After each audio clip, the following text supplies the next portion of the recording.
Бүгүнкү көрсөтүүбүздүн коногу Адахан Мадумаров мырза болмокчу.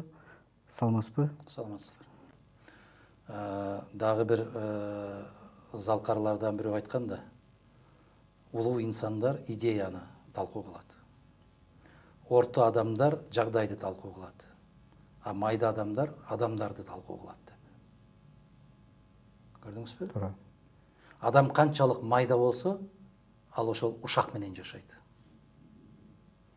Бүгүн кыргыз журналистикасы да, кыргыз саясаты да, каалайсызбы кыргыз коому дагы абдан майдаланып кеткен.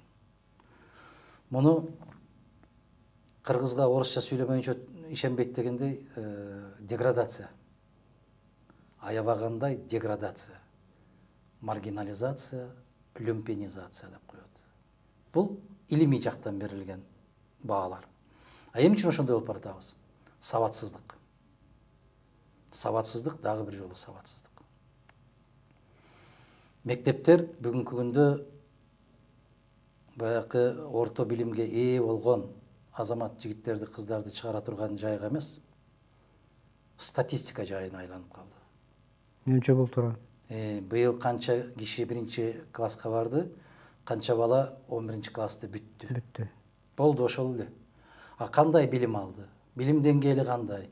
Биз башка өнүккөн мамлекеттерге эмес, кошуна мамлекеттер менен эртең бүрсү күнү атаандаштык жарата алабызбы, жокпу? Биздин жаштардын аң сезими, алардын билим деңгээли, алардын алып аткан билим деңгээли менен эртең атаандаша алабы? Биз өксүк болуп келе атпайбызбы? Мына башка мамлекеттерди карап келсеңиздер, алардын жетекчилери Борбордук Азиянын чөлкөмүндө алып карасаңыздар, улуу инсандар болуп атпайбы? А биздикилер кокусунан келип калып атпайбы? Даярдыгы жок келип калып атпайбы? Эмне үчүн ушундай болуп атат? Коом майда.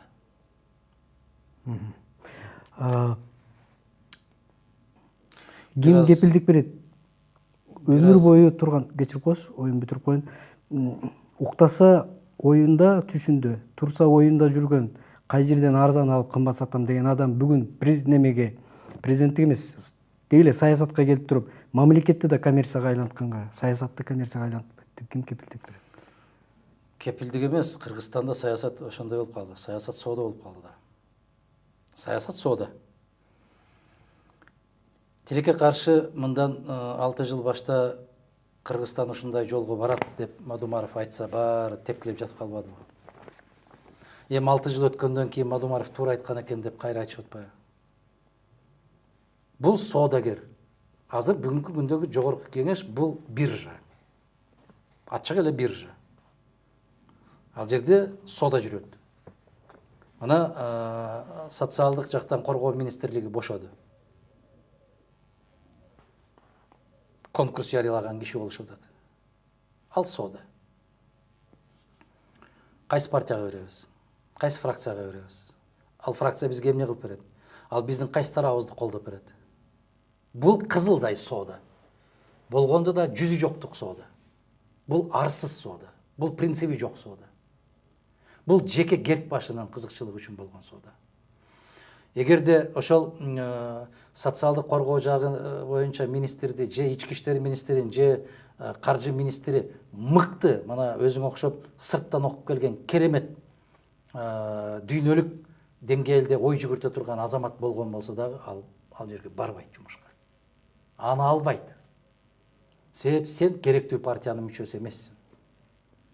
Бүгүнкү саясатчыларга, жогорку кеңеште өкмөттө отургандарга Кыргызстандын кереги жок. Өзлөрүнүн партиясы керек. А партиясында ким? Партиясында 7-8 киши. А эмне үчүн? Жана өзүңүз айтып отурган капчыктуу, чөнтөктүү, дөң, бардык тарабынан төп келишкен, каражаттары бар, бир гана нерсеси жетишпейт, билими жетишпейт. Карап көрүңүз. Билим барбы? Жок. Илим барбы? Жок. Калганын баары бар. Кайгыбыз ушунда.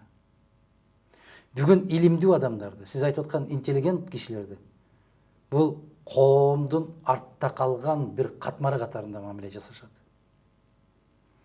эгерде сенин минип тээп жүргөн машинаң болбосо, жакшы бир баягы тойканаларда балаңа той өткөрө албасаң, сен киши эмессиң. Сен бизге аралашпа. Сен профессорсуңбу, академиксиңби, эл акынысыңбы, эл жазуучусуңбу? Жок, сенин ордуң тетиги жакта. Муну карасаң, бизге аралашып алганын деп, баягы майда, караңгы, башы бош, бирок чөнтөгү толо азаматтар сырттан күлүп турган заман. Бул кайгылуу заман. Бул өтө оор заман. Бул түшүнгөн кишиге келечегин өз колу менен кыркып аткан коом. Байкайсызбы? Макулсузбу ушуга? Ошондуктан биздин коом дагы бүгүнкү күндө ошондой. Сыртынан карасаң жылтырайт. Журналисттерди карап отурган болсоң, айланайын, биз дүйнөдө биринчи орунда баратабыз, баары таң калып, тамшанып, ыйлап, бизге жете албай, артыбыздан кууп келатышат деп сайрагандарын көрөсүң. Бизде момунда эркиндик бар, тигинде эркиндик бар деп сени менен жөн эле талашат. Урушуп кеткенге чейин барат. Куттуу болсун. Ушул сөзүңүздө эле улай, биздин өкмөт башчыбыз дагы акыркы 6 жылда биздин экономикабыз 2,5%-тен 6%-ке чейин өсүш болуп, биз абдан дүркүрөп өсүп баратабыз. Алар кандай көз айнектин жардамы менен көрүп атышат бул? Тилекке каршы мен ушул 97-жылдарында анда 32-33 жаштагы депутат элем.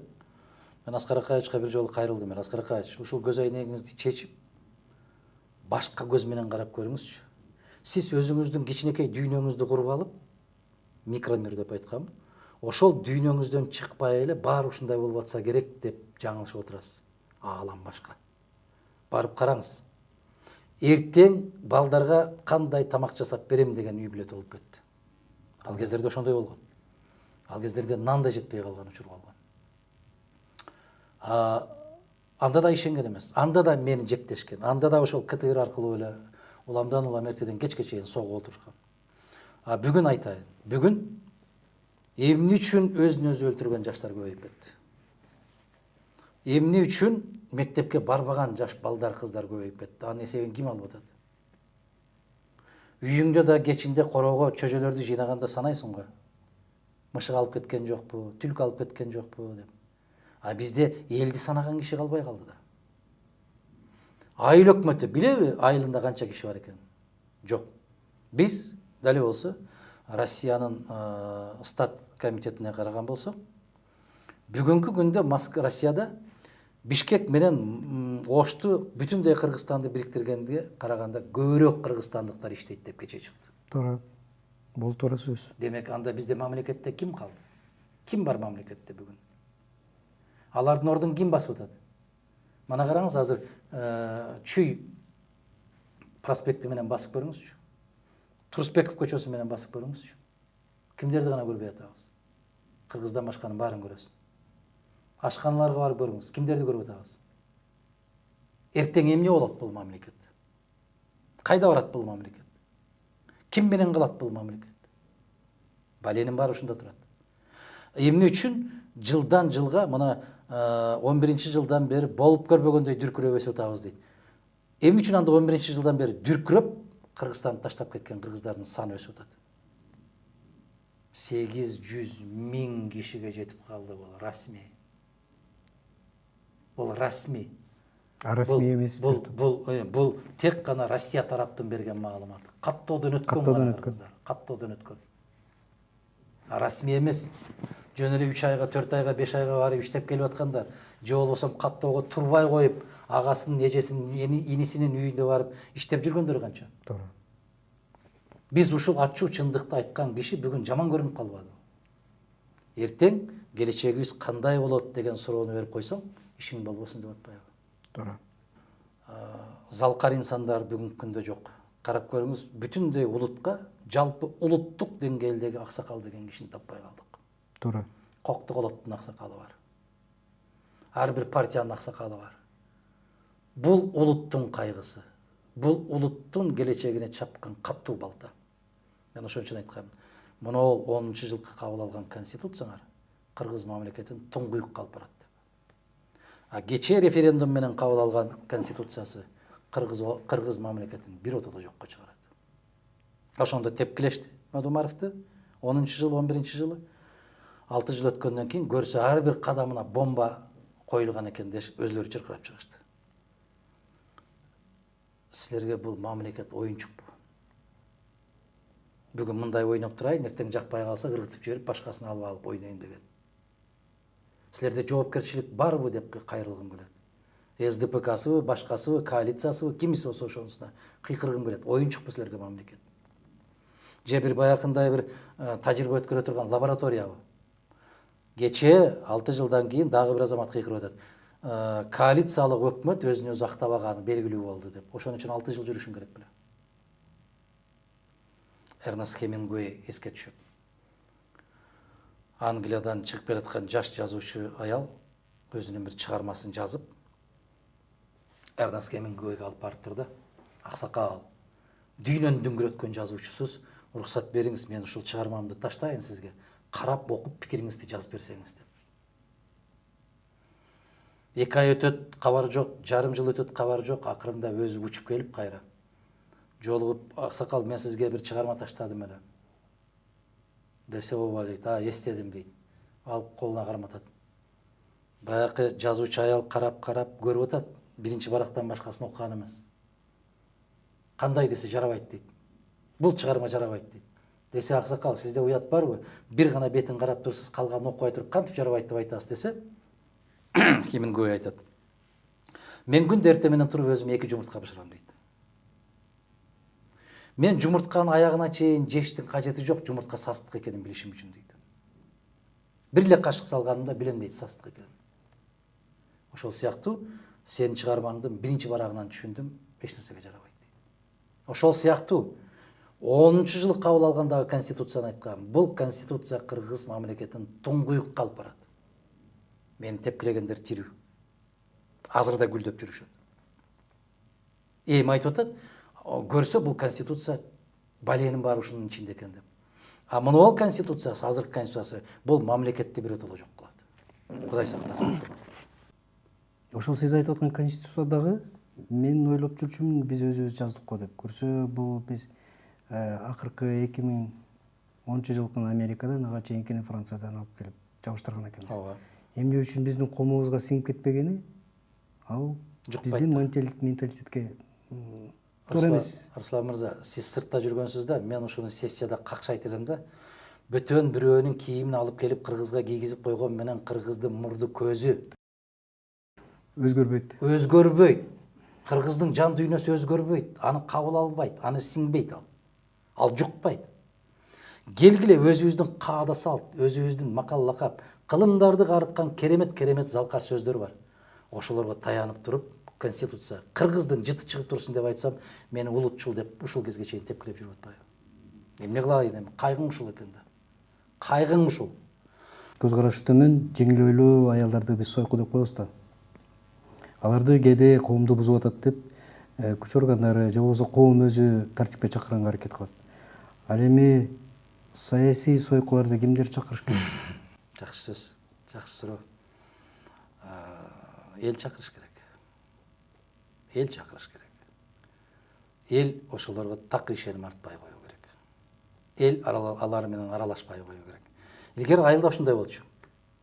Киши ууру болсо, аны жакшылык жамандыкка, тиги Куран окуган, бата кылган жерге да чакырбай койчу. Элден чыгып калды деген сөз. Бөлүп койчу. Элден чыгып калды деген түшүнүк болчу. Ууру болсо, жалган сүйлөсө, жакшы эмес эл менен мамиле кылса, арак ичсе, койчу ошону деп койчу. Азыр айылдагы эң кадыр барктуулар ошол уурулар болуп атпайбы? Ошол ууру болуп атпайбы эң кадыр барктуусу? Эмнеге? Себеп тыйыны бар. Коом оодарылып калды да. Мен айтып аткан ушул кайгынын өзү ушунда туруп атпайбы? Биздин көмөчүбүз көөдө мындай болуп оодарылып, тескери болуп калды. Ошону оңдоп келгиле кайрадан ата баба кандай колдонуп келген болсо ошондой колдонолу десең, сен артта калган бир инсан катары көрүп атпайбы? Биз кайрылышыбыз керек. Биз кайталы. Баягы 11 жылы мен президентке чыкканда артка кайталы деп айтсам, баары чалкасынан кетпеди. Элдин баары алга жылып атса, бул эмне артка кайтабыз дейт. Артка кайтабыз дегенде мен ошол касиеттерибизге дедим. Биз ал касиеттерибизди өзүбүз менен кошо алып жүрмөйүн, улут катары жок болобуз. Биз мамлекет катары жок болуп кетебиз. Билесиңерби, биз 3,5 миллиондой кыргыз эмне үчүн мамлекет болуп, эмне үчүн улут болуп жүрөбүз? Биз касиетибиз өзүбүздүн, бизге гана таандык болгон касиеттерибиздин бар болгону үчүн. Эгер алга деп чуркай берген болсок, эртең тилибиз, тил кеткенден кийин дилиң, дилиң кеткенден кийин диниң, ошону менен баарын кетет. Бүгүн кийимибиз калдыбы? Жок. Каада салтыбыз калдыбы? Жок. Сырттан, нарындан, көлдөн, таластан, оштон, баткенден киши келсе, козу сойгон үй калдыбы? Жок. Ошол козуну жакшынакай кылып союп туруп, жиликтеп дасторконго коюп аткан ошол үйдүн ээсинин баласы барбы? Жок. Үйдүн ээсинин баласы ошол козуну алып келип, мону союп казанга сал десең, сасыйт деп туруп таштайт, качат. Сасык деп туруп качат. Ошол кыргызбы. Кече мен бир кайгы болгон жерге Куран окуттум. Куран окутуп барып, анан мага тийген тиги устуканды ошол айылдын аксакалына келиңиз, тиги небереңизби десе, мени деди, небереңизге берип коюңуз десем, ал аябай кубанып, сүйүнүп, аксакал небересин чакырып берип албайт да, титиреп албайт. Кармайлана уят кылба кишини десе, учунан момундай кылып чымчып кармап алып кетип баратат. Чымчып кармап алып ар жака барып таштап коюп атат. Силер жегиле деп. А биз башта аксакалдардын колунан жулуп алчубуз да. Биз күтүп турчубуз да. Кайсыл аксакал кимге ыргытат деп. Дасторкондон томолонуп бир 5 метр, 6 метр томолонуп келсе, жолдон бараткан тосого алып, тиги аксакалдын устуканын мен, кешигин мен жедим деп сыймыктанчубуз да, сүйүнчүбүз. Ошо кишинин жашын берсин, ошо кишинин акылын берсин деп ырымдачубуз да.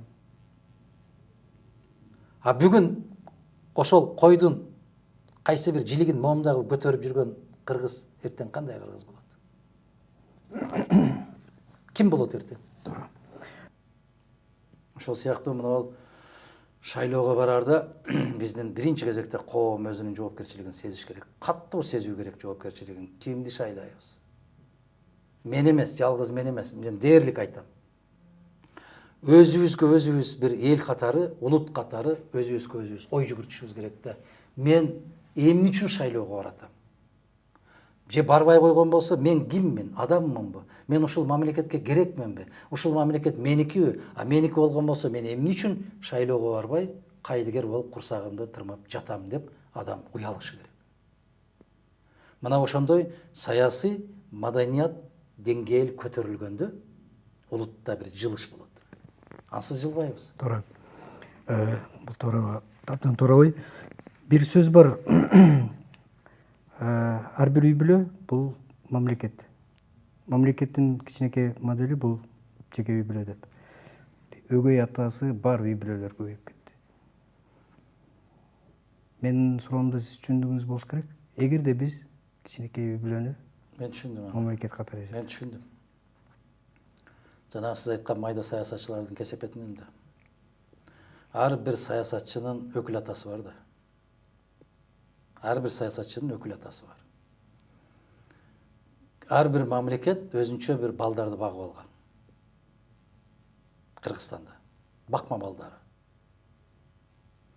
Ошол балдары аркылуу ал мамлекеттер өзлөрүнүн саясатын жүргүзөт. Анан майда коом, сөздүн башына кайра келип атабыз. Майда коом өз киндигин өзү кесе албай, ошол өгөй аталарды карап отурушат. Кимдин өгөй атасы күчтүүрөөк экен деп. Ошон үчүн кыргыздын тагдырын бөтөн жактан күтүп отурат, ошолор чечет деп. Мына ол кайгы. Бул улуттук кайгы. Экөөбүздүн сөзү өтө философиялык болуп кетти. Себеп теманы ушундай койгон экенсиз, майдалык жөнүндө. Майда коомго сиз айткан өгөй аталар көбөйөт.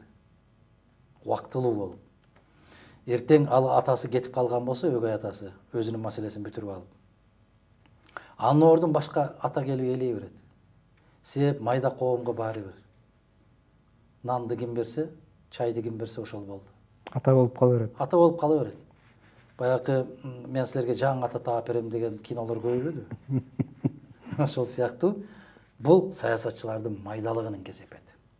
өз алдынча өз эрки менен бир маселени чече билбей калгандыгынын кесепети, күн карама болуп калгандыгынын кесепети. Бул алгачкы эгемендүүлүктү алгандагы жүргүзгөн 10 жылдагы саясаттын кесепетин бүгүн тартып атабыз. Күн карама саясат. Бүгүнкү жүргүзүп аткан саясаттын кесепетин дагы 15 жылдан кийин тартат. Ал өтө коркунучтуу. Бүгүнкүгө караганда эсе коркунучтуураак болот. Анда өгөй ата деп жакшы айттыңыз сиз. Өгөй аталардын заманы келбейт анда.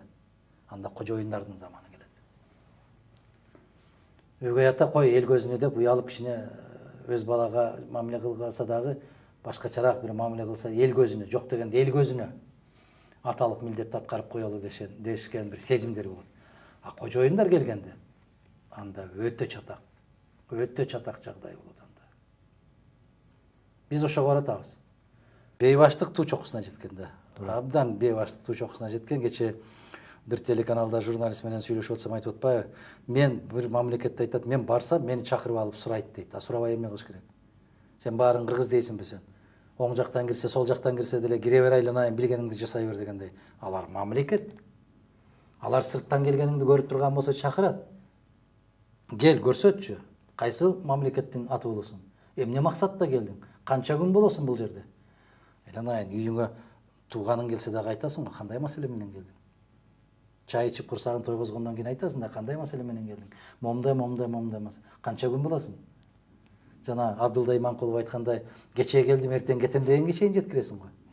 Анан сен бөтөн мамлекетке барсаң, кантип сени сурабасын? Эмнеге келдиң деп сурайт да. Эл да алар. Ал кыргыз мамлекети эмес да, жайлуу. Каалаганың келип жайлап жатай бер дегендей. Ошол сыяктуу мына жана 10-жылы, 11-жылы мен айткан сөздөрүмдүн баарын аябай жамандашып, тепкилешип жүрүп, мамлекеттин жетекчиси 25 жылдык чоң тойду айтпадыбы өзү? 6 жыл күтүштүн кажети бар беле? 6 жылдык мамлекеттин өмүрүн садакага чабыштын кажети бар беле? 6 жылдык адамдын өмүрүн садакага чабыштын кажети бар беле? Бул 6 жылдын ичинде эчен өмүрлөр кыйылып кетти. Эчен үмүттөр талкаланды. Эчен үй бүлөлөр бузулду. Эчен балдар жетим калды. Керек беле 6 жыл күтүштү? Кеп ушунда. Айткандар айта берсин, Руслан. Эмне деп ойлосо ошондой деп ойлосун. Эми бизди жаман көрүп калат экен деп биз ошондой баягы агынды, таштанды, агып аткан арыкка секирип ошолор менен кошо агышыбыздын кажети жок. Ар бир адамдын өзүнүн багыты бар, тандап алган жолу бар. Аларга жага ошондой баткак, кете берсин агып. Биз таза сууну каалап атабыз. Албетте аларга жакпайт биздин талабыбыз. Ушунда деле жашай берсеңер болбойбу деп атат. Болбойт. Болбойт, себеби биз бир келебиз өмүргө. Бир келген өмүрдө адам деген касиетибиз менен жашап өткөнүбүз артык. Коомдун арасында сизди көп айтышат, сөзүнөн башка эч нерсеси жок. Тилинен чаң чыгат, бирок эч нерсеси жок деп. Сиз эмнеге ишенесиз?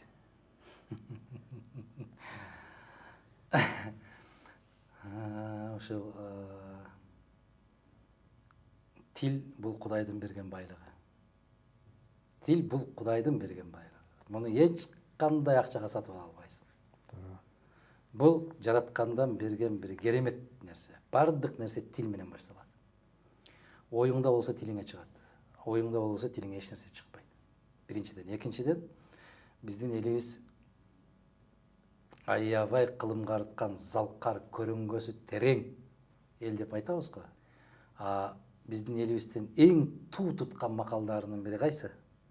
Өнөр алды кызыл тил. Өнөр алды кызыл тил. Канча өнөрүң болсо болсун, бирок баарынын алдында тил. Тил бул акыл. Тил бул билим. Тил бул илим. Тил бул ой жүгүртүү, философия. Анан чексиз байлыгым ушул менин. Баягы акчасы көп банктары бар, анан ресторандары бар, анан тигиниси завод, фабрикалары бар дегендер менин тилимди сатып ала албайт. Алардын байлыгы жетпейт. Ишенсеңиз, байлык жетпейт ага.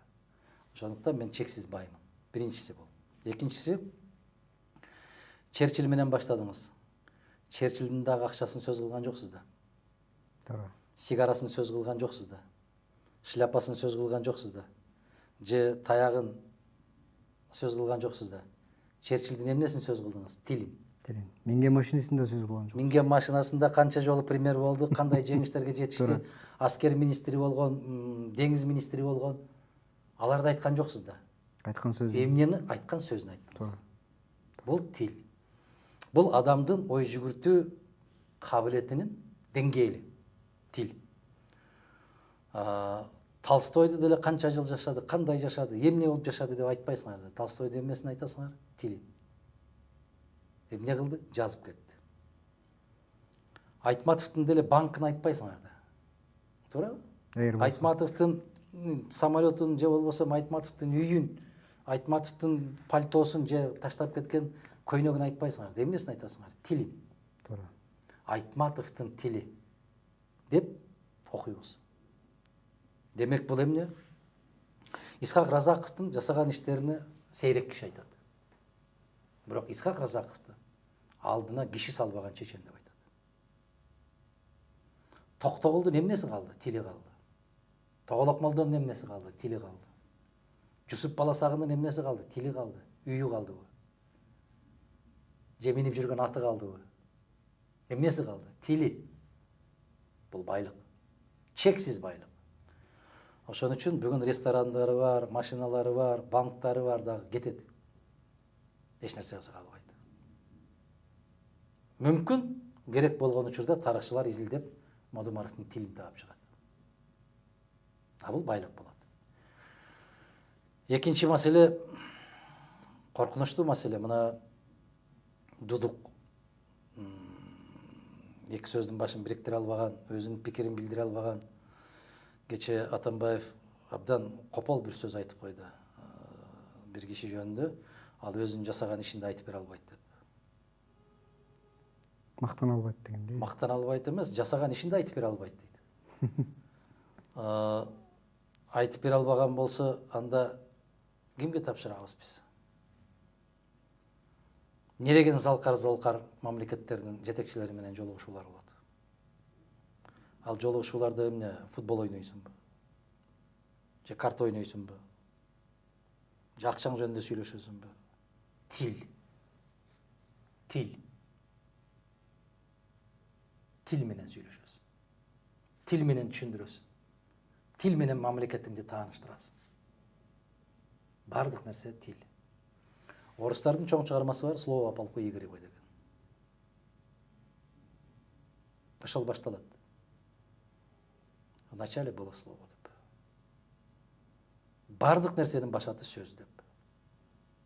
Сөздү берметтей кылып тизип сүйлөштүн өзү бул чоң байлык. Асылгандар асыла берсин. Эгер Модумаровдун тилинен чаң чыгып атса, ошол чаң бирөөнүн көзүнө барып кирип атабы?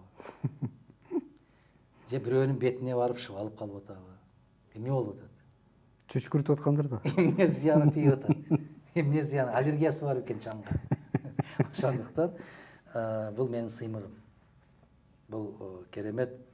Мына кыргыз тили, кыргыз ушул тарыхын сүрөттөп, жазма тарыхы жок, Оозеки тарыхы бар. Кыргызда. Оозеки тарыхын кийин жазмага түшүрдү. Эгерде ошол кызыл тил болбосо, манасын кайдан келмек? Залкар эпостор кайдан жаралмак? Баарын ошону аздектеп, жоготпой сактап келгендиги үчүн кайрылып келди ошол баалуулуктар. Сөздүн баркы жок болуп баратканы. Бүгүнкү күндө жана сиз айтып аткан саясий сойкулар кайдан пайда болуп атат? Ошо сөздүн баркын билбегенден болуп атат. Туура. Илгери биздин ата бабаларыбыз айткан, жигиттин сөзү өлгөнчө өзү өлгөн артык деп. Биринчи жигиттин сөзү өлөт, андан кийин өзү өлөт деп. Карап көргүлө, баалуулуктарды карап салыштырып көргүлө. Баягы байлыгы жоголгон эр жигит өлөт деп айткан эмес. Аты өлсө өлөт деп айткан эмес. Үйү күйүп кетсе өлөт деп айткан эмес. Сөзү өлсө өзү өлөт деген. Туура. Караңыз. Эми алар башкачасынан айтат. Эми көрсөк окуй, бул сөз деген керемет байлык турбайбы? Биз билбей эле ал кишини бай деп айтып жүргөн турбайбызбы? Эми башка жагынан алат алар. Эми дилинде, Нерсе айтып дээринде туруш керек. жок болсо, ашып барса бирөөнүн айткан сөзүн кайталайттыр. Эми бул турган сөз. Эми бирөөнүн сөзүн атын кайталап жүргөн кишилер маскара болуп атканын деле көрүп атабыз. Андай да болуп кетти окшойт. Бирөөнүн айткан сөзүн өзүнүн атынан айтты кылып, бирөөнүн оюн, бирөөнүн пикирин мен жанагы төрага болуп турганда министрлерди эмне үчүн кууп чыгат элем трибунадан. Кирип эле уважаемые депутаты, дорогие коллеги деп баштаганда айтат элем да, айланайын. Улуу Манастын тилин эстеп кой дагы, өзүңдүн мамлекеттик тилиңде баштачы десем, мага кайрылып туруп айтат эле. Кечирип коесуз, доклад орусча даярдалып калыптыр деп. Анан мен суроо берем. Даярдалып калыптыр. Ким даярдады? Ким даярдады? Жардамчың даярдадыбы? Анда жардамчыңды чыгаралы дагы ошол айтсын. Сен бирөөнүн пикирин окуп берип атпайсыңбы? Өзүңдүн жан дүйнөңдө, көкүрөгүңдө эмне бар, ошону айтчы. Сен кандай көрүп атасың бул маселени, кантип чечесиң? Сен бирөөнүн оюн окуба. Петр биринчи айткан да, император болгондо. Бүгүндөн баштап кагаз окуганга тыюу салам. Ар бир кишинин келеси болугу көрүнсүн деп. Колунан кагазды алып койсо эле келеси болуп калып атпайбы? Туура. Ошол сыяктуу кагазы жок. Пикириңди айт. Жүрөктөн чыккан. Анан жанакы талапкер болом деген, депутаты болобу, президенти болобу, мен ишенимдүү кишим деп 4-5 кишини ээрчитип алат. Анан ошолор сайрап сүйлөп берет. Өзүңчү. Өзүң эмне дейсиң? Же ошол 4 киши иштейби? Сенин пикириң барбы, бир нерсе, оюң барбы? Оюңда бирдеме болсо тилиңе чыгат. Эч нерсе жок болсо эмне чыгат тилиңе, айтчы. Туура. Сөздүн азабында тартып атабыз го дейм. Туура эмес айтылган сөз мамлекет. Сөздүн азабын тарткан рахат. Сөздүн азабын тарткан. Жок, мындай эл башкалары туура сөз сүйлөсө, элге туура да. Азабын тарткан рахат. Эгерде ошол сөз экендигин билсе, жанакы сөз менен келжирек кепти аралаштырбаш керек. Адам келжиреп бир нерсени сүйлөп койсо, анын азабын өзү да тартат, бүтүндөй мамлекет да тартат. Туура. Келжиреп сүйлөп койсо, анын азабын бүтүндөй айылы тартат. Тууган уругу тартат. Керекпи, Кыргызда илгертен ушундай болуп келген, кепке сынган, кепке жыгылган эр азамат, жигит бүтүндөй уруусун, бүтүндөй улутун Келечегин жыгыткан. урпагында. Мен ошол жерде кепке кемтик деген сөз бар. Туура. Кепке кемтик болуп калдык деген сөз бул жаңылып сүйлөп алгандык. Же сөздүн нугун билбей сүйлөп алгандык. Туура. Ошондуктан бул кеп деген бул өтө чоң маселе, бул оор маселе, бул саясатыңдан дагы оор маселе. Саясатта ал жака бул жака буйтап кетсең болот. Бирок кептен буйтаганыңда бүттүң. Сен киши катары жоксуң. Аларда сиз айтып аткан, экөөбүз сөз кылып аткан, аларда тил жок. Алар дудук. Аларда курсак бар. Курсак бар, дудук. Бирдемени сурасаң дагы эки жакты карап туруп, коркуп туруп, ооба деген сөздү айткандан коркот. Жазылып калбасын да. Же жанындагы киши угуп калбасын. Туура. Алардын жашоосу рахат эмес. Алардын жашоосу зындандагы жашоо. Себеп жүрөк эркин эмес аларда. Муну түшүнгөндө заман башка болмок. Билимдүү адам менен сүйлөшсөң убакыттын кандай өткөнү билинбейт деп коет, бул туура сөз. Сиз менен баштаганыбыз азыр эле баштагандай болдук, бирок билинбей 1 саат өтүп кетти окшойт. Алдыда дагы айтылчу көп сөз бар, ар бир сөздүн убагында айтылганы менимче жакшы болот. Кудай кааласа, буюрса, ошол күндөрдү баарыбызга элибиз менен бирге насип кылсын. Убактыңызды бөлүп келгениңизге чоң рахмат. Рахмат.